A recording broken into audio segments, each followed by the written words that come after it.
Bonjour, mon cœur.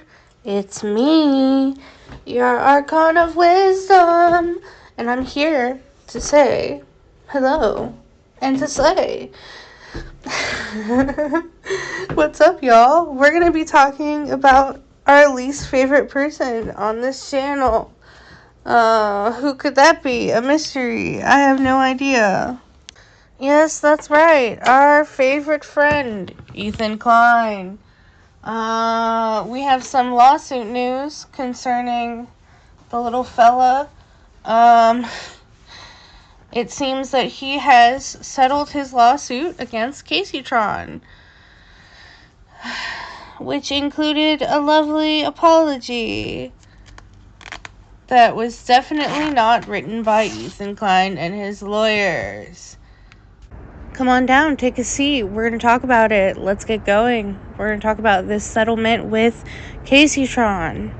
So, for those of you who do not know, let me just give you guys a summary. Ethan Klein put out a video called Content Nuke Hassan Piker. And he essentially waited for people to react to it, to content react to it, and then place lawsuits down, which is something that he self-admitted to baiting people with. We talked a little bit, I think it was Thanksgiving, we talked about kaycetron and collecting money for her legals, and things like that, and contributing to a legal fund for other creators who are being sued by the Kleins.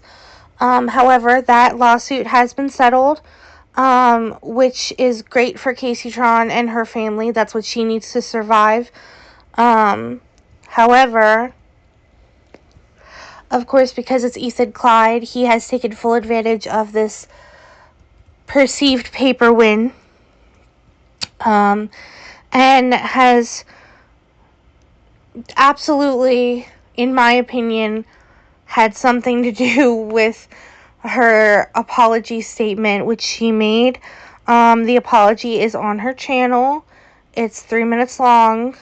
Now, a huge reason why I know for a fact, in my opinion, it seems like Ethan Klein had something to do with the apology is because it specifically mentions Hassan Piker. Very interesting. I don't see kaycetron choosing to mention anyone else, but okay. Ethan Klein did a bizarre live react too, because he knew exactly how long the video was gonna be and things like that before it was published, before the public had seen it. So it's very, very clear, in my opinion, that him and his legal team had something to do with that. A further consequence of the settlement is that the money that was fundraised for the legal proceedings of kaycetron, Frogan, and Denham's lawsuits now has to, after paying legal fees, will be given over to the Kleins. So anything remaining that was donated for the legal proceedings will now go to the settlement for Ethan Klein. That's something he took full advantage of by ending his stream by going through the top donators and calling them out by name and thanking them for donating to his wallet, which is horrible to see somebody gloating about, especially when a woman and her housing and her family is at stake, and you claim to know how it feels to be embroidered in a lawsuit. All statements that Ethan Klein has said, you can look me up, you can quote me on that, unfortunately. Just going over the statement itself, the statement itself is very self-flagellatory. It's humiliating. It's clear that the purpose of it was to humiliate kaycetron and self-flagellate her in front of millions of fans, which is just, again, an abhorrent thing to do, especially if you claim to know how it feels, Ethan Klein. It's also using kaycetron as a mouthpiece, because those statements about Hassan Piker are borderline defamatory, and you place them in a legally binding word statement and made somebody completely uninvolved say it for you, which, again, it's just tragic to see what happened to kaycetron. Again, you guys can look at the full statement. It's a very painful, like, 3 minutes, and not at kaycetron's fault at all. It's very, very clear, like, what's happening, and nobody is gonna forget this, Ethan Klein. Nobody's gonna forget it. Moving forward with some other secondary news about it, Denims did make a statement saying that she does not fault kaycetron for settling the lawsuit at all whatsoever. Again, I also don't fault her for settling. She needed to settle based on her situation. Denims also hinted to Frogan possibly being sued and settling behind the scenes. Perhaps that lawsuit didn't really get organized quite yet. So maybe that's why we're not hearing too much about it. As far as I know, Frogan hasn't made any statements about anything concerning the lawsuit, or her stance on any of this information.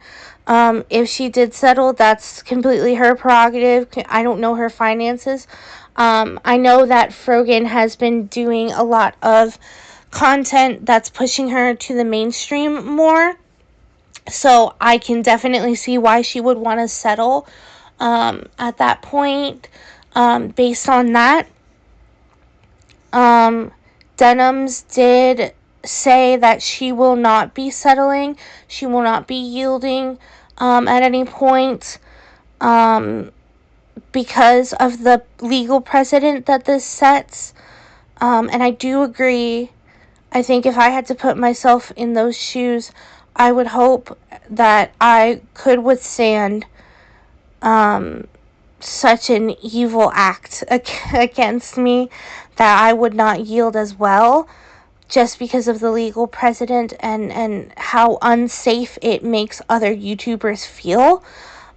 Just talking to some people behind the scenes and stuff like that, it's not a great reflection for YouTube. It definitely makes it seem like, livelihoods and jobs are at stake, especially with other lawsuits concerning other people going on.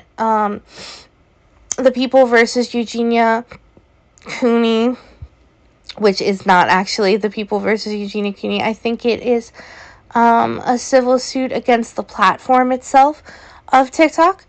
But the suit that we've spoken about before, that has Eugenia Cooney's job at risk, that has Amberlynn Reed's job ending, and Young Dumb Honey Bun's been affected, I believe. Other, creators, not just lol cows as well, but just other content creators out there have been absolutely affected by what's going on. So I would hope that I would also be able to withstand it, and I wish Denims all the best. I hope that she does withstand this great evil. And that's the update. I'm going to leave you guys with that. I love you. Be kind to animals. I hope you had a great Thanksgiving.